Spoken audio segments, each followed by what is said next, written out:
A verse filled with the gentle wisdom of the Apostle Paul, a man who walked a path of deep faith and unwavering love. It reads, "Whatever you have learned or received or heard from me or seen in me, put it into practice, and the God of peace will be with you."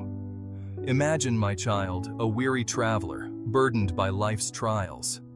He stumbles along a path, seeking solace and strength. He encounters a wise guide, a beacon of hope, who shares words of wisdom and peace. This guide, like Paul, whose words carry a profound message. Whatever you have learned or received or heard from me, or seen in me, put it into practice. Embrace this wisdom, let it shape your steps.